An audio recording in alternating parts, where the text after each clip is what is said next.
আজ আমি কারো অনুভূতি বাঁচাতে কথা বলবো না। আজ আমি সত্য বলবো। কারণ যে সমাজ 6 বছরের শিশুকে বলি দিতে পারে, সে সমাজের অনুভূতি নয়, চিকিৎসা দরকার। বিজ্ঞান চাঁদে পৌঁছে গেছি, আর আমরা এখনো আটকে আছি গোবর, মূত্র, তান্ত্রিক, ঝাড়ফুঁক আর বলিদানে। এইটা কোনো বিচ্ছিন্ন ঘটনা না, এইটা মানসিক রোগে আক্রান্ত একটি সমাজের প্রতিচ্ছবি। মধ্যপ্রদেশের খান্ডোয়ায় একটা 6 বছরের শিশু খেলছিল, হাসছিল, বাঁচতে শিখছিল। আর ঠিক তখনই একজন প্রাপ্তবয়স্ক সুস্থ দেহের মানুষ তাকে প্রলুব্ধ করে, মোটরসাইকেলে তুলে অপহরণ করে। কেন? কারণ এক সাধু বাবা নাকি বলেছি, বলিদান দিলে টাকা আসবে, ভাগ্য খুলবে। বলুন তো ভাইরা, কোন ঈশ্বর টাকা পেতে শিশুর রক্ত চায়? কোন দেবতা বলে আগে মারো তারপর পূজা করো?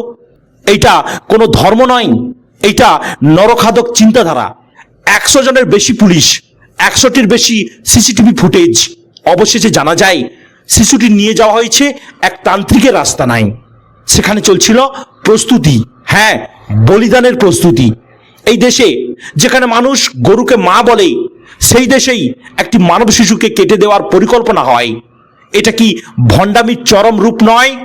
যদি পুলিশ 10 মিনিট দেরি করত, আজ আমরা হয়তো একটা দুঃখজনক মৃত্যু বলে চালিয়ে দিতাম। পুলিশ ঢুকেই শিশুটিকে উদ্ধার করে, আর সেই দৃশ্য দেখে অফিসাররাও কেঁদে ফেলেছে।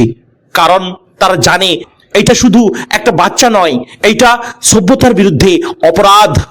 আমি স্পষ্ট করে বলছি, এইসব তান্ত্রিক, সাধু, বাবাজি এরা ধর্মের প্রতিনিধি নয়, এরা মানুষ খেকো ব্যবসায়ী। এরা ধর্মের নামে ব্যবসা করে চলেছে। আর যারা প্রশ্ন না করে বিশ্বাস করে, তারাও কম অপরাধী নয়। আজ বলি শিশু, কাল বলি নারী, পরশু কোনো দরিদ্র মানুষ বলি হবে। কারণ কুসংস্কারের পেটে কখনো তৃপ্তি হয় না।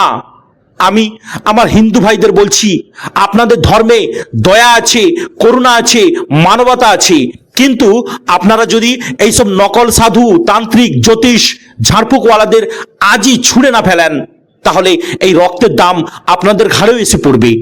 ধর্ম মানুষকে উন্নত করে, কুসংস্কার মানুষকে পশু বানায়। আর যে সমাজ শিশুকে বলি দেয়, সে সমাজ সভ্য নয়, বিপজ্জনক। আজ এক শিশু বেঁচে গেছে, কিন্তু প্রশ্ন হলো পরেরটা কি? আপনার সন্তান, আপনার ভাগ্নে, আপনার ভাইয়ের মেয়ে। আজ যদি চুপ থাকেন, আগামীকাল কাঁদার অধিকারও থাকবে না আপনার। তাই সচেতন হন হে মানুষ, সচেতন হন। কোনটা কুসংস্কার আর কোনটা ধর্ম, সে বিষয়ে সচেতন হন। ধর্ম খুন শেখায় না, ধর্ম বলি শেখায় না। কুসংস্কারই মানুষ মারে। আজ যদি প্রতিবাদ না করেন, কাল আপনাদের লাশ গুনতে হবে। তাই এখনো বলছি, সচেতন হন, সচেতন হন। এই সমস্ত কুসংস্কারের ফাঁদে পা দেবেন না, এই সমস্ত তান্ত্রিকের ফাঁদে পা দেবেন না।